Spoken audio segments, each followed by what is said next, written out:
કેતનભાઈ તાળા, ward number 11. ખાસ કરીને આજે તમારા દ્વારા અહીંનો વિરોધ કરવામાં આવ્યો છે, શું કાર્યક્રમ છે? આ રોડ બાબતથી છે. અમારે પહેલા તો આ રોડની સમસ્યા છે. તમે જુઓ, આ નાના નાના છોકરા પડી જાય, સબ વાહિની પણ અહીંથી નીકળે ને, પણ તો એક સમય એવો બન્યો તો સબ વાહિની પણ નીચે પડી ગઈ હતી. કેટલો ટાઈમથી આ સમસ્યા? આ 1 વર્ષથી આ સમસ્યા અમારે આ છે. આગળ કેટલી વખત રજૂઆત કરી? અનેક વાર રજૂઆત કરી છે, છતાં અત્યારે ડેપ્યુટી કમિશનરને નંદાણી સાહેબને પણ ફોન કર્યો, પણ એ લોકો પણ ફોનમાં કઈ જવાબ આપતા નથી.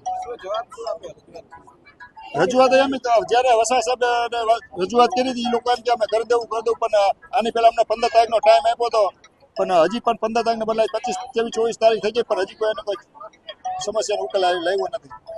આગામી સમયમાં શું પગલાં તમારા?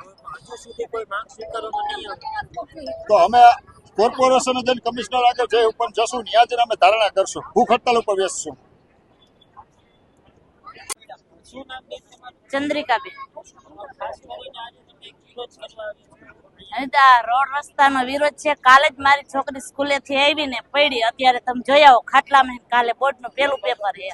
આવા તો દરરોજના કેટલા છોકરા અને છોકરી સ્કૂલે જાય ને, તો ઓલી શેરીમાં ગાડી આકે, ઓલી શેરીમાં એકેય શેરીમાં હે ને કે ગાડી હાલે જ નથી. પેલા તો સ્કૂલ વાળા જ બિચારા એમ કરે કે આમાં ક્યાં જાવ, ક્લાસીસે જાય તો સરના ફોન આવે એમ કે લેટ છે, લેટ છે. લેટ જ થાય ને, અહીંથી નીકળ્યા હોય તો એવડો ટ્રાફિક ને આવા ખાડા, તો છોકરા કેવી રીતના નીકળી શકે? આ આમને અમે જોઈતે તું ને આમને છે, કોઈ દી કઈ સરખું કરવા કોઈ આવતું જ નથી. હે આ રસ્તા હરખા કરી જાય, નકર તો હવે આમના નાયલા રાખશે તો કોઈ અહીં મત દેવા નીકળશે નહીં.